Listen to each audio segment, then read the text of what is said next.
Et il était présenté comme le futur de l'attaque des éléphants de Côte d'Ivoire. Sauf que du Genoa à la Fiorentina, eh bien Christian Kwame est passé de la lumière à l'ombre. Dans un entretien accordé à Winamax, Christian Kwame a expliqué qu'il pensait qu'il était à 100%. Mais ce n'était pas le cas et cela s'est vu dans ses performances. Il a ajouté qu'il n'arrive pas à être celui qu'il était au Genoa et qu'il faut sûrement qu'il reprenne confiance. Par ailleurs, l'international ivoirien affirme qu'il se sent plus à l'aise lorsqu'il évolue dans un système 4-4-2 en étant un soutien au numéro 9.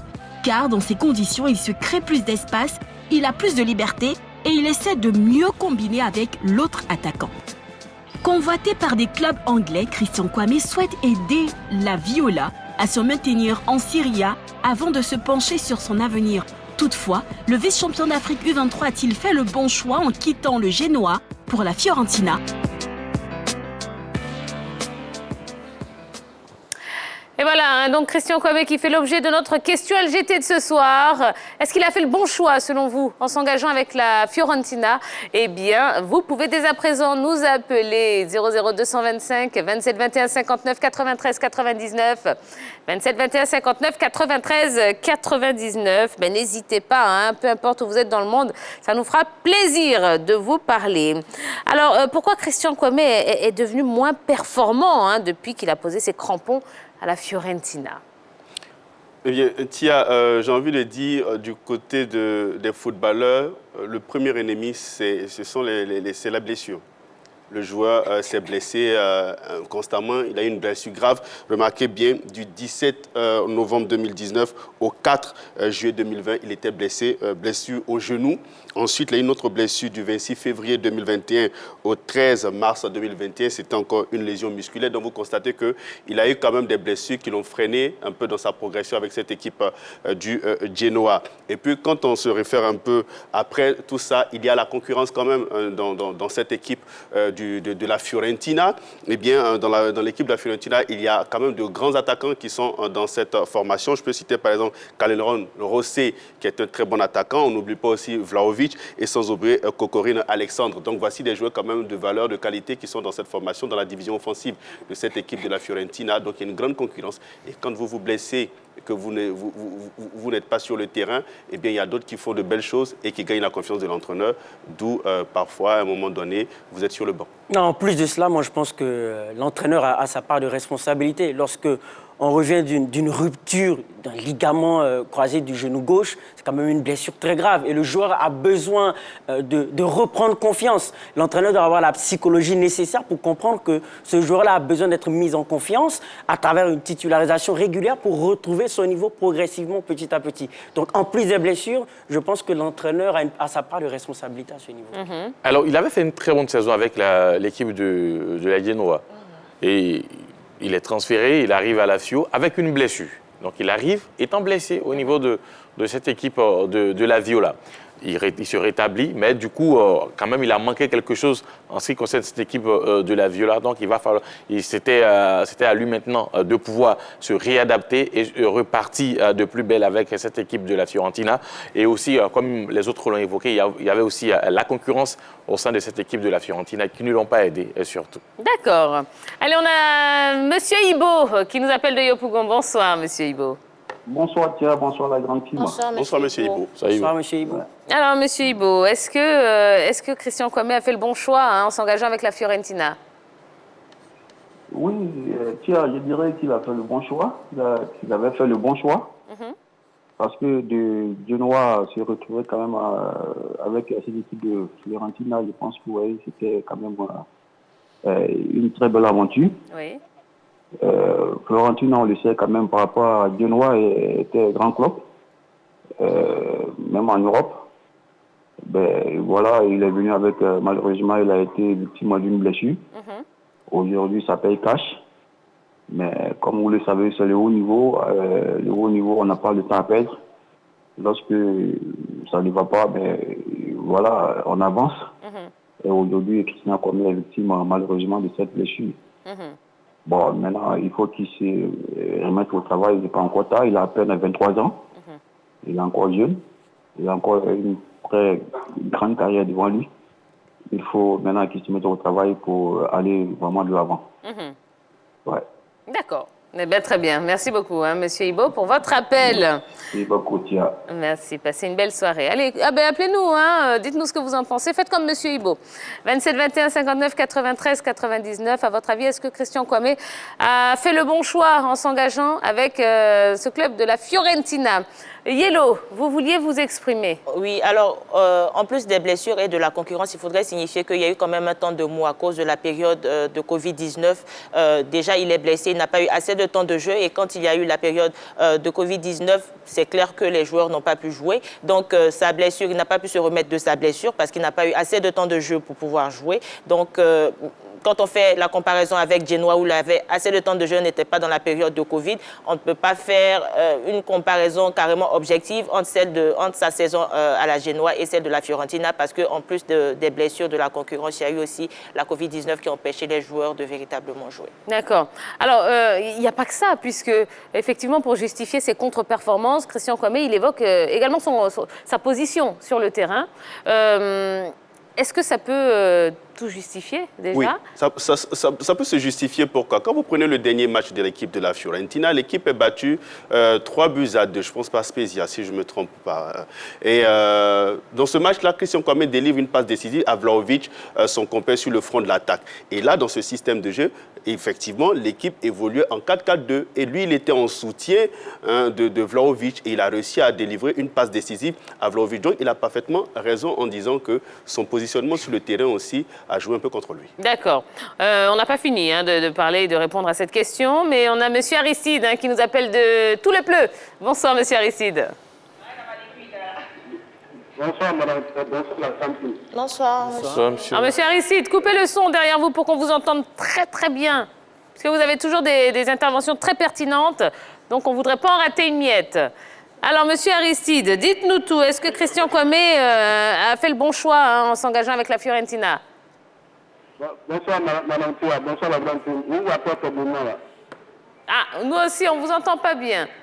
Coupez le son derrière vous. Je parle du sujet. Je pense que Christian Kwame il a fait un bon choix.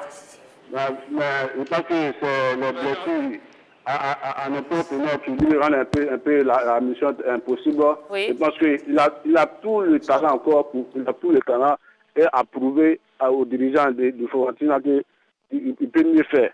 Je pense qu'après la blessure là, je pense qu'il pourra mieux rebondir dans d'autres clubs européens, dans d'autres grosses écuries européennes. Je pense qu'il a de l'avenir, puisqu'il a 23 ans, il a de l'avenir encore. D'accord. Très bien. Merci beaucoup, Monsieur Aristide. Merci. Je vous en prie, madame. Bonne soirée. Continuez. Il nous reste encore un petit peu de temps pour parler donc de Christian Kwame. Appelez-nous 00225 27 21 59 93 99. Et surtout, si vous arrivez à avoir la ligne, parce qu'on sait que c'est pas évident, coupez bien le son de la télé derrière vous pour qu'on vous entende bien distinctement. Oui. Oui, Henri Jo. Oui. Ah, vous n'avez pas fini, pardon. Je terminais rapidement. Comme je le disais, lors du dernier match en championnat en Série A, c'était face à l'Atalanta Bergame où l'équipe avait perdu 3-2. Il avait délivré une passe décisive à Vlahovic dans cette rencontre qui avait permis à l'équipe d'égaliser face à l'Atalanta Bergame. Mais malheureusement, derrière, la défense n'a pas su tenir ce score-là. Donc, pour dire que le joueur a parfaitement raison, son positionnement sur le terrain a joué un peu contre lui parce que l'entraîneur avait tendance à le mettre en pointe alors que lui aime jouer en soutien à l'attaquant de pointe. Alors, en plus de cela, quand même, il y a d'autres choses qu'il faut relever. D'abord, le balai offert par les dirigeants de l'équipe de la Fiorentina, en ce qui concerne les entraîneurs, ne permettent pas à un joueur de mieux s'exprimer. La saison a débuté avec Giuseppe Iacchini. C'était le premier entraîneur de cette équipe de la Fiorentina. Il a été limogé 4 mois après, c'est-à-dire au mois de novembre, et est arrivé Cesare Prandelli. Récemment, il a démissionné au vu des mauvais résultats de l'équipe de la Fiorentina et qui, on rappelle, le premier, c'est-à-dire celui qui était là, qui revient sur le banc de la Fiorentina. Moi, je pense qu'avec ce balai-là, cette danse de la chaise, cette instabilité, ça ne permet pas à un joueur de véritablement s'imposer. La preuve, lors du mercato, il y a eu 3 attaquants qui ont quitté, notamment Chieva, qui est parti à la Juventus de Turin. 3 attaquants ont quitté cette équipe de la Fiorentina. Ça montre qu'il y a de... Chiesa. Parla italiano. Parlo italiano. Sì, grazie mille. Chiesa, merci Tia. Voilà. Donc avec cette instabilité-là, vraiment, c'est difficile pour les attaquants de pouvoir s'exprimer comme ils le souhaitent. D'accord. Franck Emmanuel nous appelle de Koumassi. Bonsoir. Bonsoir. Comment allez-vous? Bonsoir. Je vais très bien. D'accord.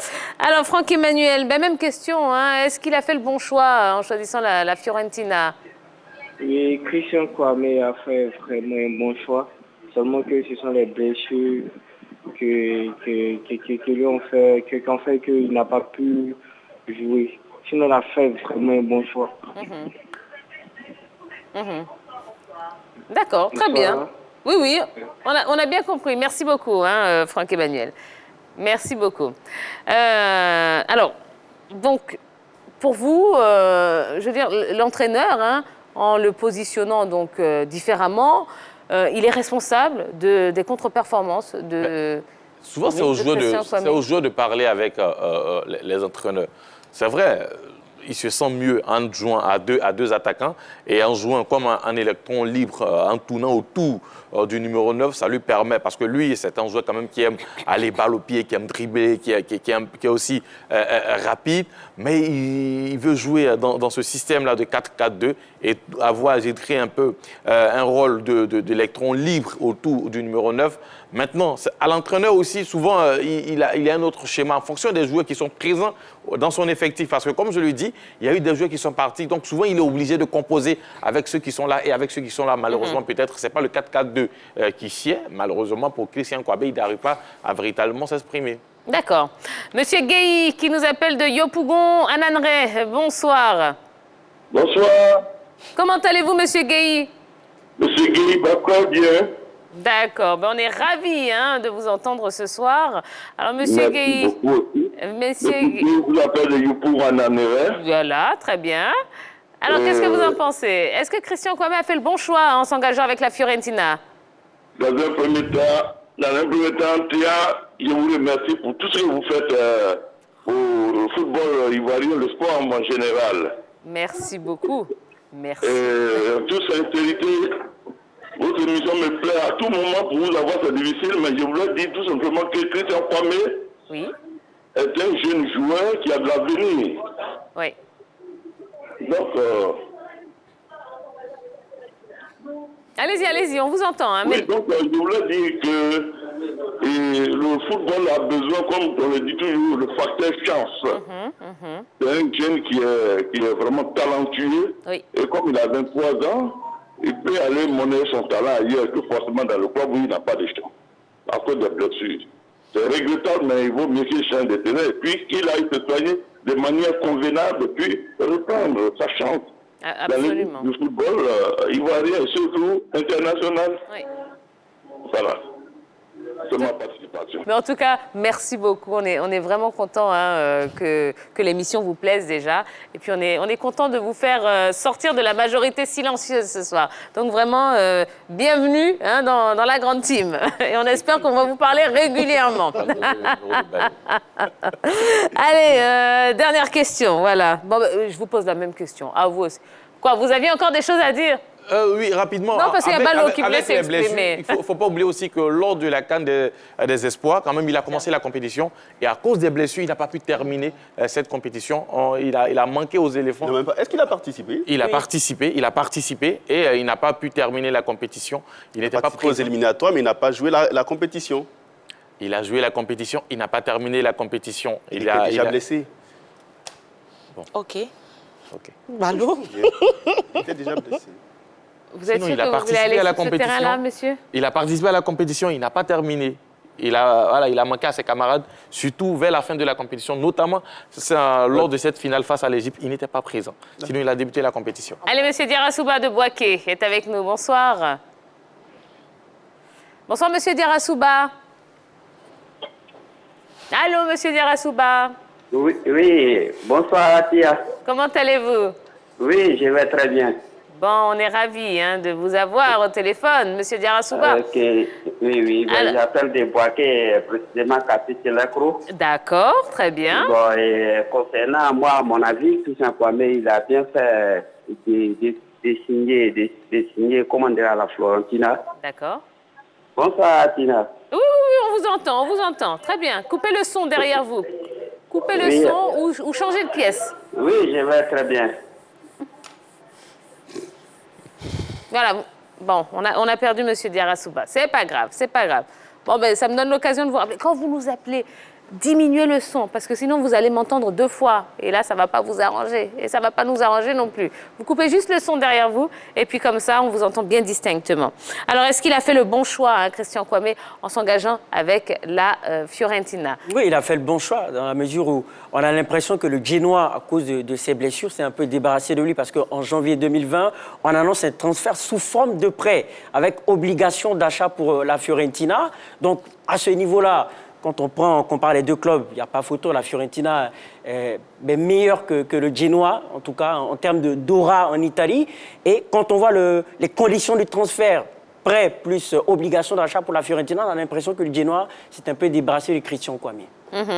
Oui, Tia, pour moi, il a fait un très bon choix en rejoignant cette équipe de la Viola, parce que c'est une formation révélatrice de talent. On se rappelle bien que c'est une équipe qui a révélé un certain Gabriele Batistuta, sans oublier aussi Chiesa dont on vient de parler. Donc c'est une équipe qui a l'habitude de révéler des talents. Mais oui. Allez-y. Donc, pour dire que là, il est arrivé dans un club.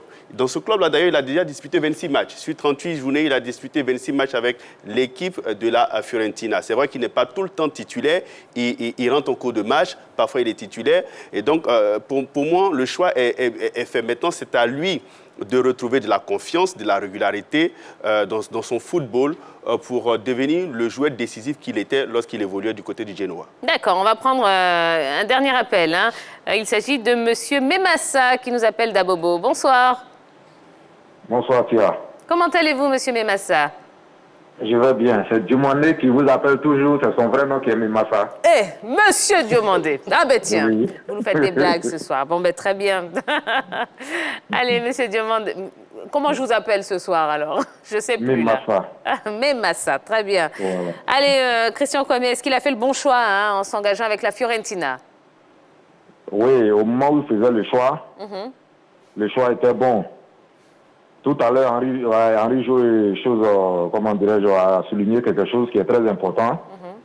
Quand tu es un footballeur professionnel, dans les matchs de préparation, Christian Kwame, c'est lui qui était le buteur, parce que j'ai assisté à plusieurs de ces matchs en préparation. Maintenant, un tel joueur, quand il prend une blessure, s'il revient du blessure, déjà, on sait que c'est un bon attaquant. Il faut le remettre en confiance. Voilà, bon, je ne sais pas, avec, ce n'est pas fait pour des choses, de la polémique, mais avec les joueurs africains, souvent c'est comme ça. Quand tu tombes pas sur un entraîneur qui veut te faire progresser, moindre blessure, déjà, les entraîneurs te cassent.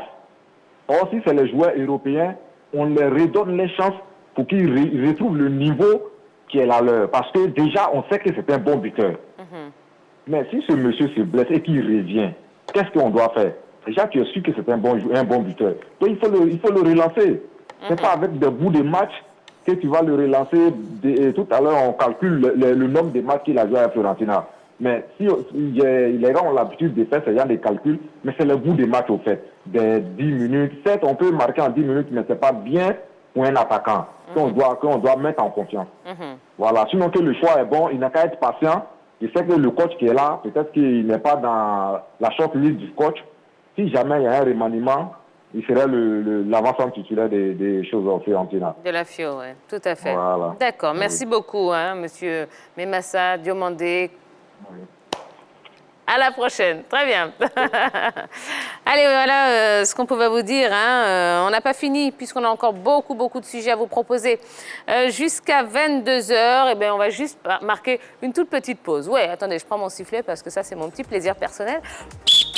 Voilà. Juste après la pub, on va se retrouver et on va parler golf. Oui, avec le président de la Fédération de golf en Côte d'Ivoire. Monsieur Emmanuel Kofi, il est là. Il est en train de s'échauffer là. Hein. Il est sur le bord du terrain. Je le vois, il est en train de faire ses échauffements et tout parce que ça va swinger. Ah, merci. Allez, à tout de suite.